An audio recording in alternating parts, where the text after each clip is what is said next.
ನಮಸ್ಕಾರ. ನಾನು doctor Kiran S ಮೂರ್ತಿ ಅಂತ ಕನ್ಸಲ್ಟೆಂಟ್ ಫಿಸಿಯೋಥೆರಪಿಸ್ಟ್ ಆಗಿ ಕಳೆದ 25 ವರ್ಷಗಳಿಂದ ಪ್ರಾಕ್ಟೀಸ್ ಮಾಡ್ತಾಯಿದ್ದೀನಿ. BNN ನೆಟ್ವರ್ಕ್ ಚಾನಲ್ಗೋಸ್ಕರ ಮಕ್ಕಳಿಗೆ 1 ವರ್ಷದ ಮಕ್ಕಳಿಗೆ ಫಿಸಿಯೋಥೆರಪಿ ಬೇಕಾ, ಏನಕ್ಕೆ ಬೇಕು ಅನ್ನೋ ವಿಷಯದ ಬಗ್ಗೆ ನಾನು ಮಾತಾಡ್ತಾ ಇದ್ದೀನಿ. ಸೊ ಈಗ ಏನಾಗಿದೆ, ಕೆಲವು ನಾರ್ಮಲ್ ಆಗಿರೋ ಮಕ್ಕಳು ಬೆಳವಣಿಗೆ ಚೆನ್ನಾಗಿರುತ್ತೆ. ಈಗ ಆ ನಾರ್ಮಲ್ ಇರೋವಂಥ ಮಕ್ಕಳಿಗೆ ಅದರಲ್ಲಿ ಏರುಪೇರು ಇದ್ದಲ್ಲಿ ಏನಕ್ಕೆ ಸಮಸ್ಯೆ ಬಂದಿದೆ.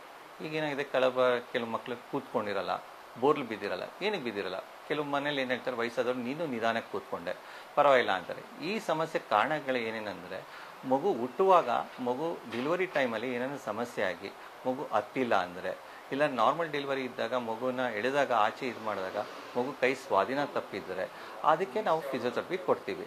ಸೊ ಫಿಸಿಯೋಥೆರಪಿ ಕೊಟ್ಟಾಗ ಏನಾಗುತ್ತೆ, ಈಗ ಉದಾಹರಣೆಗೆ ಮಗುವಿಗೆ 3 ತಿಂಗಳಲ್ಲಿ ಕೂತ್ಕೊಂಡು ನಿಂತಿರಲ್ಲ. ಎಷ್ಟೋ ಜನ ಈ ಪರವಾಗಿಲ್ಲ ನಿಧಾನ ಮಾಡು ಪರವಾಗಿಲ್ಲ ಅಂತಾರೆ.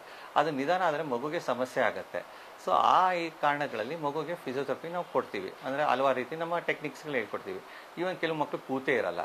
ಸೊ ಮನೆಗಳಲ್ಲಿ ಹೇಳ್ತಾ ಈ ಪರವಾಗಿಲ್ಲ ನೀನು ನಿಧಾನಕ್ಕೆ ಕೂತ್ಕೊಂಡೆ, ಅದು ಬಿಡಬಾರ್ದು. ಏನಾಗುತ್ತೆ, ಹುಟ್ಟಿದಾಗಿಂದ 12 ತಿಂಗಳೊಳಗೆ ನಾವು ಯಾವುದೇ ಥರ ಪ್ರಯತ್ನ ಪಟ್ಟು ಯಾವುದೇ ಥರ ಚಿಕಿತ್ಸೆ ಕೊಡಿಸಿದ್ರೆ ಮಗು ನಾರ್ಮಲ್ಸಿಗೆ ಬರ್ತಾರೆ. ಇನ್ನು ಮಕ್ಕಳು ಅಂಬೆಗಾಲು ಇಟ್ಟಿರಲ್ಲ. ಏನಕ್ಕೆ ಇಟ್ಟಿರಲ್ಲ? ಅಂಬೆಗಾಲು ಇಡೋದು ಏನಕ್ಕೆ, ಇಡಲಿಲ್ಲ ಅಂದರೆ ಇಡಿಸ್ಬೇಕು. ಏನಕ್ಕೆ ಅಂದರೆ ಬ್ರೈನಲ್ಲಿ ಕಾಗ್ನೇಟಿವ್ ಅನ್ನೋದೊಂದು ಇರುತ್ತೆ. ಮಗು ಬೆಳವಣಿಗೆ ಇಂಪ್ರೂವ್ ಆಗುತ್ತೆ. ಆ ಕ್ರಾಲಿಂಗ್ನ ನಾವು ಅಭ್ಯಾಸ ಮಾಡಿಸ್ಬೇಕು.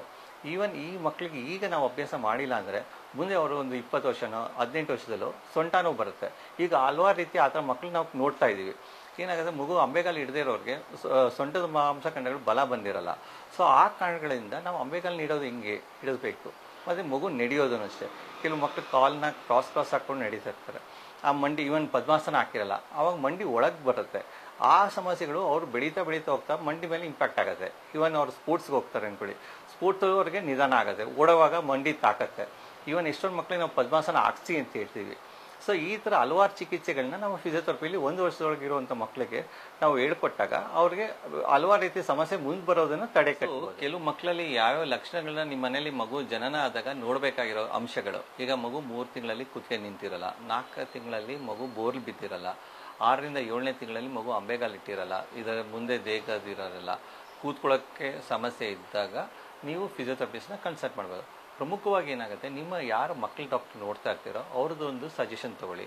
ಇನ್ನು ಕೆಲವು ಕೇಸಸಲ್ಲಿ ಈ ಮಕ್ಕಳಲ್ಲಿ ನರದ ಡಾಕ್ಟರ್ಗಳು ಇರ್ತಾರೆ, ಪೀಡಿಯಾಟ್ರಿಕ್ ನ್ಯೂರಾಲಜಿಸ್ಟ್ ಅಂತಲೂ ಕರಿತೀವಿ, ಅವರು ಸಲಹೆಯನ್ನು ಪಡಿಬೋದು. ಸೊ ಅದೇನಕ್ಕೆ ಬೇಕು ಅಂದರೆ, ಬರೀ ಫಿಸಿಯೋಥೆರಪಿ ಒಂದರಲ್ಲೇ ಗುಣ ಆಗಲ್ಲ. ಮಗುಗೆ ಹಲವಾರು ರೀತಿ ಮೆಡಿಸಿನ್ಸು ಬೇಕಾಗುತ್ತೆ. ಸಮಸ್ಯೆ ಇದ್ದಲ್ಲಿ ಮಗು ವೈಟಮಿನ್ಸ್ ಕಮ್ಮಿ ಇರ್ಬೋದು, ಆ ಹಲವಾರು ರೀತಿಯಲ್ಲೂ ಸಮಸ್ಯೆ ಬಂದಾಗ ಸೊ ನೀವು ಕಾಣಬೇಕು. ಹಾಗಾಗಿ ಈ ಸಮಸ್ಯೆಗಳು ಕಂಡು ಬಂದಲ್ಲಿ ಯಾರನ್ನ ನಿಮ್ಮ ನಿಯರ್ ಬೈ ಇರುವಂಥ ಫಿಸಿಯೋಥೆರಪಿಸ್ಟ್ನ ಒಮ್ಮೆ ಕನ್ಸಲ್ಟ್ ಮಾಡಿ ಎಕ್ಸಸೈಸಸ್ ಏನೇನು ಮಾಡಬೇಕು. ಈಗ ನನ್ನ ಮಗು ಈ ಥರ ಆಗ್ತಿಲ್ಲ, ಸೊ ಈ ಸಮಸ್ಯೆ ಇದೆ. ಬರೀ ನೀವು ನಿಮ್ಮನೆ ಮಕ್ಕಳಲ್ಲ, ಅಕ್ಕಪಕ್ಕದಲ್ಲಿ ಯಾವುದೇ ಥರ ಮಕ್ಕಳು ಇದ್ರಲ್ಲೂ ಈ ಲಕ್ಷಣಗಳನ್ನು ಗಮನಿಸಿದರೆ ಈ ಥರ ಮಕ್ಕಳಿಗೆ ನೀವೊಂದು ಬೆಳೆಯುವ ಮಕ್ಕಳಿಗೆ ಒಂದು ಮಾಹಿತಿ ಕೊಟ್ಟಂಗಾಗತ್ತೆ. ಈ ಥರ ಒಂದು ಅವ್ರಿಗೆ ಸಲಹೆಯನ್ನು ಕೊಡ್ಬೋದು. ಧನ್ಯವಾದ.